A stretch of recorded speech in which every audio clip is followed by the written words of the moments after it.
Ladies, have you been wanting to make a change, but you don't feel ready? Here's the truth. Readiness is a lie. The model of confidence for women is backward, and we need to flip it. I'm Cara Moeller Poppitt, author of a new book, Big Freaking Change. After coaching thousands of women, I discovered action gives us confidence, not the other way around. If we wait to feel ready, we'll wait forever. So if you're ready to get unstuck and step into the life you've always dreamed about, visit bigfreakingchange.com right now and order your copy. Welcome to the Big Freaking Change podcast, where we dive deep into the stories of those who took bold action, embraced uncertainty, and transformed their lives without ever feeling ready. I'm your host, Cara Moeller Poppitt, author of The Big Freaking Change and the creator of the Get Unstuck Cycle of Change model. Each week, we'll sit down with remarkable individuals who have taken bold steps in their lives, personally and professionally, to make meaningful change. Whether you're seeking a career shift, personal growth, or a boost in confidence, our goal is to inspire you to stop waiting and start taking action.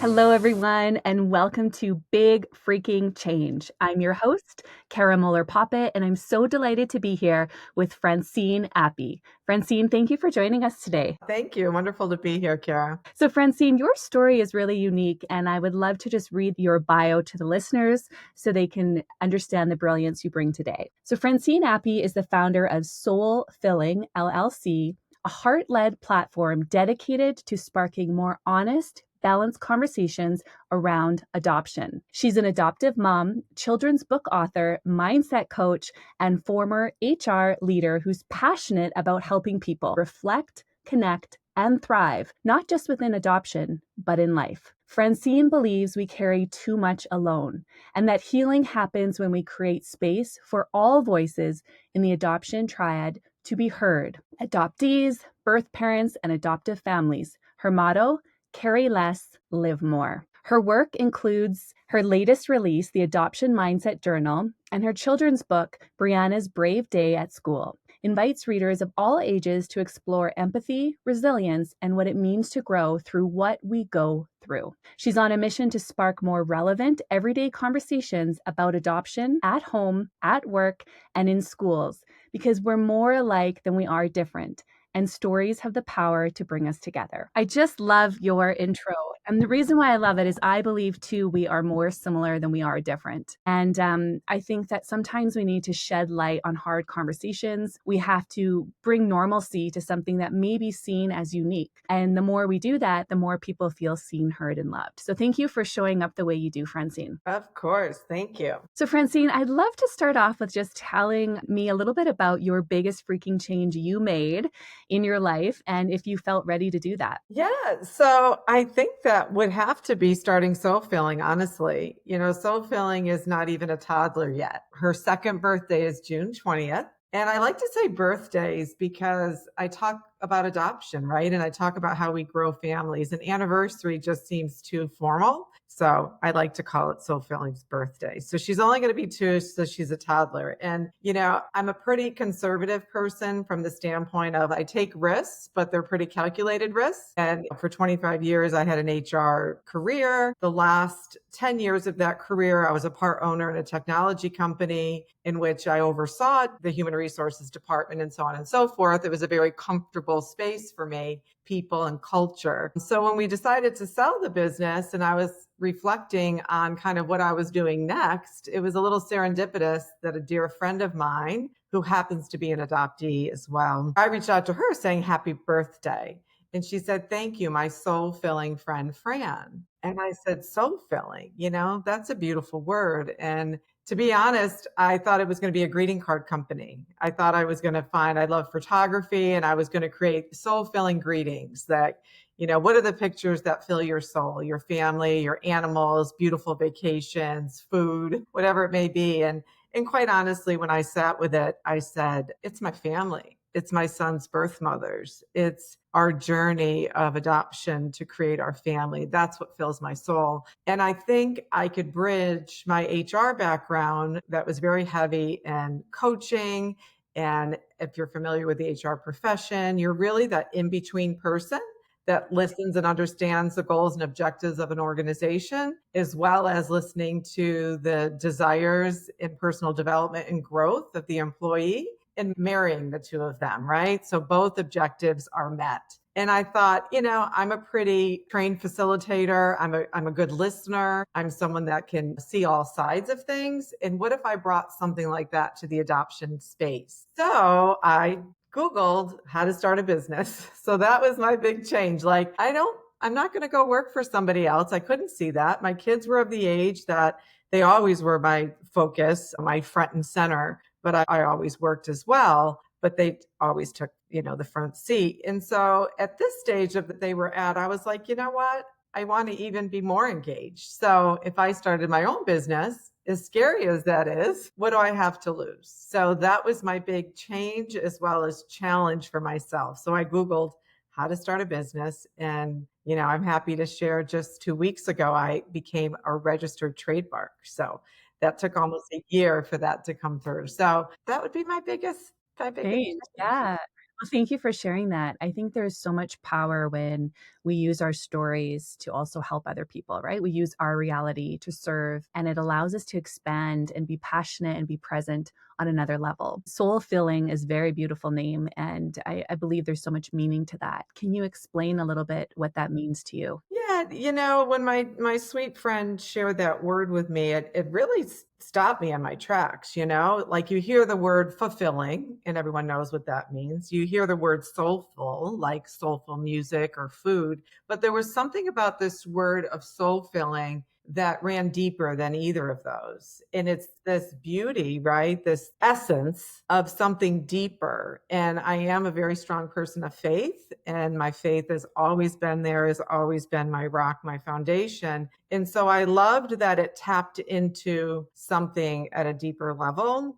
And let's face it, who do you love more than your family, right? So when you take that word soul filling, that's faith filled, and I marry that with this concept of adoption and in the beauty side by side with the complexities, it's a soul filling experience, right? It's not a formula. It's not math or science. It's a very deep, heart centered, as I like to say, conversation. So, I have 3 sons, and they're my biggest cheerleaders in this. They're like, go, mom, go, go, but I don't know if they love my title, my name of my company. They're like, really, mom, soul filling? I'm like, will you guys wear my sweatshirts and stuff? They're like, Mom, we'll do anything for you, but I don't know. Is soul filling? Can I just have the adoption symbol and not the? Nope, nope. You got to wear the. My dance studio is called Soul Connection because I Mm. everything at the deepest level is in your soul, right? When we connect to our purpose, our presence, our essence expands and our potential also expands. So I That's love your name. beautiful. I love your name, Francine. Tell me a little bit about your experience in the adoption space. I'd love to know more about your story. Sure. So, long story short, Cara, my husband and I were extraordinarily blessed within our adoption story. I say that because, all 3 of my sons' birth mothers invited me into the delivery room. I cut the cord for all 3 of our sons. I was able to meet them, to get to know them. They held their sons, which I think is so healthy. Um, and for me, even before I learned about infertility, we had already begun the adoption process. In our minds, we just pictured ourselves adopting. And, I'm the youngest of 4 girls. Out of the 4 of us, 3 of us had been unable to conceive and have children. So there's 11 grandchildren, 8 of which came to our family through adoption. So, adoption has been in our family for over 30 years. And, I can't love my children and my nieces and nephews any more than I do, And you really think about those relationships in your life, friendships, people who aren't blood relatives that you just have this kindred spirit with, that you just feel so close with. It just was our experience from the minute we considered adoption, from the minute we wrote our initial profile to actually being contacted by birth family, that they chose us to speak with us and to interview us as potential candidates. Because as you can imagine, there are thousands and thousands and thousands of families who want to adopt. And, birth mothers are the ones making that extraordinarily difficult decision of who they feel would be, the best, right, whatever words you want to choose. And so for us, it was this incredible, incredible experience. And, I'll be forever grateful. They're my heroes. My son's birth mothers are my heroes. And we just had this from the absolute get go, this general respect for each other. And I so appreciated that. Was it sad? Were there difficulties? Was it hard saying goodbye? Of course. But it was always until next time, and I stuck to my promise from when we left, the hospital, that they will know who you are. And when it's right, I get Mm, emotional. yeah. So it was just this, not to say nuggets of difficulty, because it's sad at some level, Yeah. but the beauty and the general respect we all had for each other. Outstanding. Yeah. I got goosebumps when you shared that you were in the room, Francine. That's a remarkable experience. And as a woman who's had 3 children, I can't imagine the feeling of, giving birth and then handing over this precious, beautiful person. And so there's a lot of trust that they must have seen in you and felt in you. And that's just such a beautiful bond that you will always have. And I think it's remarkable that you've connected with them. And like you said, when the time is right, they can perhaps meet or whatever that may look like. I have also 2 cousins that were adopted, and it was the first in our family, and it was a very unique experience. And I've watched one of my cousins passed away when she was young due to cancer, which was really, really hard. But my other cousin watched his journey unfold when he wanted to meet his birth parents, and he had that opportunity, and it was open because there is this sense of knowing, right? When you are adopted, you're kind of curious, like, what is the person like? Are they like me? Why did they give me up? What was their story? And I think it's a human need and a human desire that often we want to open up to really discover our roots and our identity. And it's not to indicate that we love our adoptive parents less. For him, it was just this beautiful addition that he's incorporated. And I have so much respect for that. Francine, talk to me about your company and what you want to do and help through the adoption process. Sure. So, I really started it, my initial tagline, and will remain one of my main taglines, right, is to help make the conversation of adoption more mainstream at home, work, and school. And what does that mean? There are over 5 million adoptees in the US. It's a very difficult number to give an exact science to. That's a lot of people. Yes. And when you think about the number of people that those adoptees touch, that number gets bigger pretty quickly, right? Between birth family, adoptive family, teachers, coaches, coworkers, when somebody learns that someone has adoption in their story. So that number compounds pretty quickly. In addition, adoption has evolved significantly, Cara, over the last several decades, and evolved for the better. And is it perfect? No. Are there still situations that should never be happening? Absolutely. But at the end of the day, with adoption laws changing, the voices of adoptees and the voices of birth mothers coming forward, that has changed the narrative so much to reduce the shame, right, of birth mother. 50, 60, 70 years ago, Cara, a woman, got pregnant that wasn't able to care for her child. She was swept away to a home and gave birth to a baby, and they weren't encouraged to hold the baby, and they weren't encouraged to meet prospective adoptive families, right? Everything was kind of done in secrecy. And then often adoptees didn't even know they were adopted. And that if we don't talk about it, then maybe it didn't happen. And so we grow into this very sad space of adoption several decades ago. But in our situation, in more recent years, the openness of adoption, like to find an adoption today that doesn't have some level of openness with birth family and adoptive family, is practically unheard of in the United States today. So I just feel, and I shared a little bit of our story in openness. I mean, from the minute literally our children were born, I used the word adoption, that you came into our family through adoption, that I used the language of birth mother. I used the language of your mother chose an adoption plan. You weren't given up. She chose an adoption plan because she was not able at that time to parent. and she chose the best for you. From when they were little, before they even really know what you're talking about, right? Language is powerful. And I never wanted my kids to think anything other than it being something extraordinarily incredible and beautiful piece of their story. Difficult to process at times, of course, but I never wanted them to think it wasn't something that they could talk to us about and come to us about and share. And long story short is we encouraged conversation around adoption primarily because we wanted them to know that curiosity is so normal. Like, what did my birth family look like? What did they act like? What were they like when they made this decision?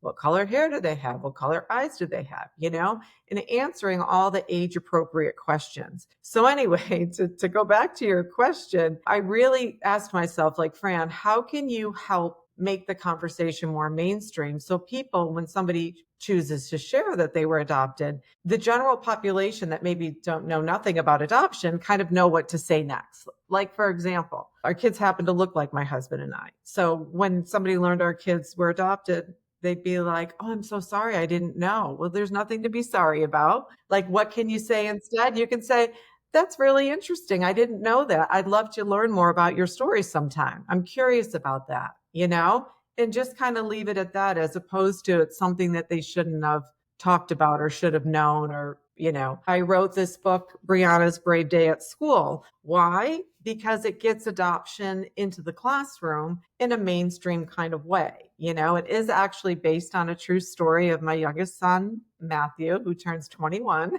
this month. And I named it Brianna because that would have been one of my girls' names. And so I have 3 sons. I'm channeling my girl energy. I wrote the book and wanted the book in classrooms and bookstores and libraries so that you see adoption in a very casual conversation, schoolroom setting. It was an honest mistake that a child spoke about adoption negatively in the classroom. But my son at 8 years old raised his hand and shared the language of birth mother and shared the language of the choices she had to make. And it gave me an opportunity at the end of the book to share just some adoption facts. And one mom said to me recently, she said, "Fran, in reading this book to my daughter, I love that you include, like, November's National Adoption Month, that this is the adoption symbol. The lotus flower is the adoption flower." Like, these little things that aren't that serious, but it gives you something else to talk about around adoption, and it begins to educate people on it. So that's kind of bringing it into the school environment. In the work environment, for my HR background, I've begun connecting with HR professionals. Like, do you have any kind of adoption benefits, within your policy for people to take time off? Some companies offer, financial support. Adoption can be very expensive. And also then, just in the general community, I'll do community events with a birth mom, with an adopted mom, with an adoptee, just to bring forward, collective conversations around adoption and sell some of my swag, my sweatshirts. Everything I have that I sell has the adoption symbol on it. So one of the reasons why I did that is that I wanted to just spark those informal conversations. What's that a symbol of? What is that? Oh, that's adoption symbol. And Cara, I'm not exaggerating. 9 times out of 10, somebody has a story to share with me. Like, for example, you just said you have 2 cousins through adoption. 9 times out of 10, and that's all it needs to be, is just, that's really interesting. My neighbor's thinking about adoption, or I have a cousin who was adopted, and it just begins those natural, informal conversations. That's what I'm looking for. And then on an educational standpoint, I'm a big supporter of the Center for Adoption Support and Education. They're out of Maryland, and they wrote the competency for adoption competent therapists, which they didn't have as many when I first had my kids. And what they learned, they created the curriculum so that if a therapist was finding more and more clients were coming into their office with children who have adoption in their story, or young adults or adults who have adoption in their story, they would be inspired to take this course to get adoption competent as they provide therapy services. Because, as you can imagine, there's some extra things that they need to be thinking about that could help in whatever healing process an individual's going through. I do fundraisers that all the money that I raise for fundraisers goes specifically to fund families who are looking for these services that need extra financial help. So that's my give back to the community and my way of educating, how we can, like my son had a dress down day at his school. So I said, can I just put a blurb in the school newsletter, just giving statistics around adoption, and the money raised goes to the Center for Adoption Support and Education. So again, education in just little subtle ways, like, I often talk about, just give us a seat at the table. We don't need the leading role. I don't need big lights and flashlights, just a seat at the table to bring it to the conversation in a casual mainstream. Yeah, I really love that, Francine, that you're so dedicated to sharing the awareness and then also providing tools and connecting the different parties involved. And I think even for myself, before my cousins were adopted, I didn't have a friend that was adopted, right? So it was a new experience. I think sometimes we just don't have the skills. Instead of, a natural response saying, oh, I'm sorry. And for you to say, instead of saying, I'm sorry, you can lean in with curiosity and say, oh, I'd love to know more, or that's really interesting. Tell me about three simple things or a handful would be helpful for people when we are talking about adoption. So if I'm in a conversation and I find out someone is adopted, maybe you can give me a mindset shift on what would be helpful to further that conversation without feeling you don't want to get too personal. Like you kind of got to understand if that person wants to talk about it or not. That's a great question. I appreciate that. And I think, number one is what I already just said, is to lean in with curiosity. Like, that's really interesting. I didn't know that. What a beautiful way to create a family. I'd love to learn more about it, right?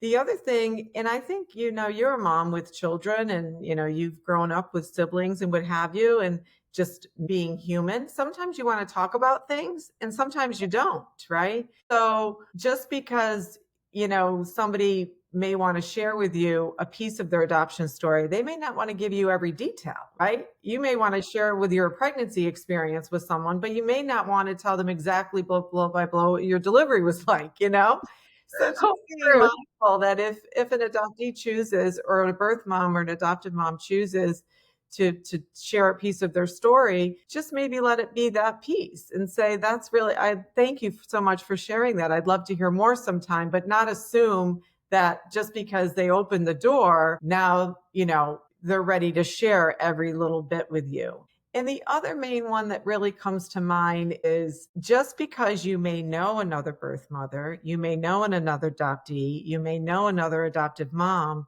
just like the rest of us, we're more alike than different. We all have a different story. So give them the grace and the opportunity to share what their experience was like, because sometimes it could work against the adoption community or for adoption community. Like if birth mother or adoptee or adoptive mom didn't make good choices on any of the triad and the story didn't go well, or the opposite, it went great, don't assume just because you know one person's story on the triad that now you can speak for all adoption, because they are as different as we are as humans. But sometimes we want to lump it in like adoption's awesome or adoption's terrible, or all birth mothers are like this, or all adoptive moms are like that. And we're just not. We're just as unique as every other person. That's so true. And I appreciate you mentioning that. I think it's a lesson for all of us when we're talking about anything that's unique, right? Is not to make the judgment or the oversight that we know everything about it and it's a unique situation. And it brings me a little bit to your favorite quote I would love to read. So, truth often lies somewhere in the middle of two extremes, by Annie Duke. Talk to me about why that matters to you and why you like that quote. When I heard it, I was like, it's so true. And I'm learning right now in this season of life that two very strong emotions can be true at once, right? We can have joy in our life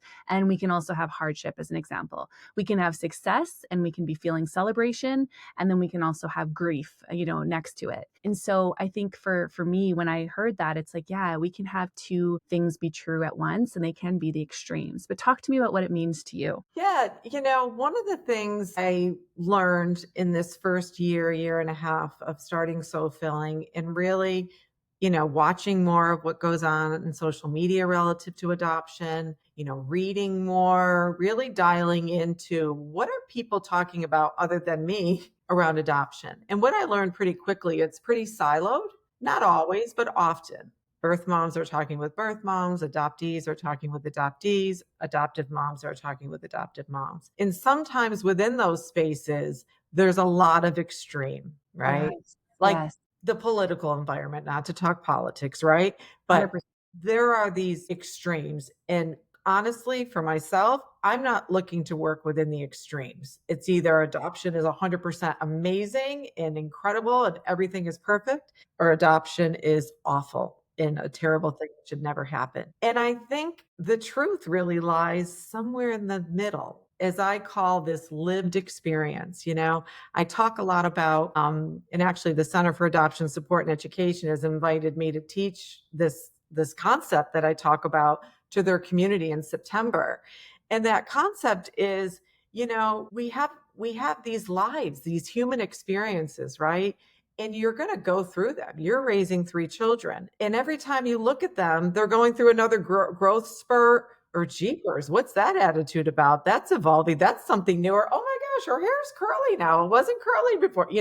And you're constantly looking through these human experiences. And the person being raised through the blessing of adoption is doing the same thing, but they have this one extra lens to look through, and that's that lens of adoption. And sometimes that lens needs set front and center and leading role, and sometimes it's just in the backdrop. It has nothing to do with they're going through, right? They're going through, this experience of acne and teenage annoying acne and really wondering what they're good at. That's just that's life growing pain. It doesn't have something to do with adoption. So I talk about this lived experience that life in truth lives in the middle, right? Between the extremes, and really just allowing yourself that adoption is a piece of your story. It's not the end all and be all the time. And I just really appreciate that middle ground, that middle space. And to your point, that adoption, we often talk about the sadness and the grief and the loss, right? On all sides of the triad have it, right? Infertility for some, and some choose to adopt and give birth and raise children. So there's that, as well as the adoptee. Of course, there's loss of being raised by the family that they're biologically connected to. And of course, loss from a birth mom who needs to go on in her life and not have that close contact. But right side by side with that is this incredible joy and this choice of life and this choice of gratitude that sits right. That was the last article I was writing just now, which I'm creating something for. That's where I think the sweet spot of soul filling life is when you can hold both side by side, honor them, not try to push them away or say one is bad and one is good. They are our human emotion. Like as a human, we are designed to feel all these feels, right? We're not meant to run around being happy all the time. And so when we deny ourselves that opportunity in that space, then we're denying ourselves to live our fullest. And aren't we here to live our fullest, most beautiful expression of ourselves? I think so. Yeah, and I love this concept because we can use this knowledge and this wisdom you just shared with all aspects of life, right? Different journeys, different chapters, different hardships, different blessings, all of that. And Francine, I know you're a woman of faith, and what would you like our listeners to know when we are dealing with something that's unique? And I keep using the word unique because I don't want to say it's positive or negative. It's neutral, and it can be what you create it to be. Whether we're dealing with different insecurities or different challenges, talk to me about how your faith helps you navigate change. Yeah, for me, I always have my rosary beads with me, not to get religious, but for me it's a grounding. It's this constant that is always there that I can rely on, that is unchanging. Cara, I don't know where it came from. From a little girl, I just remembered going into church was like, I also practice yoga and have a meditation practice, but it's like choose whatever grounds you, whatever allows you to get quiet and still and turn out the noise, whatever that is. And for me, it's my faith, right? When life gets really busy, and I wrote about this earlier, when life gets really busy and you have so many things you need to do, sometimes it's just stepping away from it all. Not for the day and the week, the whole month, sometimes just 15, 20 minutes in grounding yourself in a mantra that centers you or a prayer, Sometimes it's just me holding my rosary beads, knowing while I'm working side by side and continuing, knowing that there's something bigger than me in the works. And to me, that is my foundation. And that's what I know that I can do whatever I need to do if I start there. Right. And then when I do get lost or I do get like overwhelmed, I just pause and go back to the prayer, like, Lord, take me where I need to be. Because right now there's way too much going on, and in that quiet, whether you're in a yoga studio, you're in nature, you're in church, you're in a temple, you're sitting in your office, you can close your eyes and you can listen for that voice. And 9 times out of 10, you'll come out of that with something, may not always be earth shattering, but something to take one step forward that you're clearer. And Yes. without my faith, I feel I would not be as clear and as grounded and as committed to what I'm doing. That's an excellent point. And I think it sheds light to whatever works for you to get calm, whatever fuels your soul, what's soul filling, right? Yeah. And it takes us to that place of peace and calm and out of the crazy and into the present, I think is a beautiful way to look at it. Francine, how do you describe courage? I think what you do and what you're encouraging us all do to make the big friggin' change, right? Like, I think sometimes we think that the people that have made it, the Mel Robbins of the world from the outside looking in, right? And the big names, we think that they did these, achieve these big things in ways that aren't human. They didn't. They took consistent steps in the right direction over time. It didn't happen in a year. It didn't happen in 6 months. It didn't happen because, did they get breaks along the way? Of course. Anyone successful. My dad always said success is 3 things. It's education, experience, and luck. And all 3 of those things, sometimes one stands out more so than the other, depending on where you are in your season. But that's the reality. But it's that consistent. So having the courage to keep going, even when you're not 100% sure, if your soul's telling you you're on the right path, that's courage. Well, thank you, Francine, for how you show up. I really appreciate your energy. My sister told me all about you, and you felt great, and you truly are a gift. So thanks for leaning in, inspiring people to really have hard conversations that don't have to be positive or negative. They can just be. And I think that's the message for everyone today when we're navigating something that's unique to us, whether it's adoption, whether it's infertility, whether it's job loss, family loss, whatever that thing may be, is that we can support each other when we have honest conversations that lead with curiosity. When we remove ourselves from judgment and we experience the middle, and life happens to all of us, and when we can live with the 2 emotions at the same time, that's a beautiful place to be. It can be a soul-filling place when we're grounded. We shut out the distraction. We focus on our path. And I think it's remarkable that you've had a very successful career. You shifted to something that's passionate for you, soul-filling, and you're making a huge impact in the world. So Francine, where can our listeners find more information about you? I know your books are available on Amazon that can open the conversation around adoption, but tell us a little bit more about where everyone can find you. Sure. So SoulFillingAdoption.com for the different products and resources. And like you said, they're on Amazon as well. And hopefully in some schools and, in Canada, maybe we'll have to figure out how to do that, but that would be awesome. Well, thank you. And listeners, remember, as Francine pointed out, it's consistency over time. So we got to take more courage. We got to flex that courage muscle daily. We continue to take steps so that we can make our big freaking change in life. Live a life that feels soul-filling and right for us. Have a great day, everyone. Bye for now. We hope you enjoyed this episode and would be so grateful if you could share it with someone else that could benefit from it. Let's remember to change our relationship to change itself and take aligned action. If we want to make meaningful changes in our lives, we need to embrace stepping into the next version of ourselves in the process. Remember, stop waiting to feel ready and start taking action today.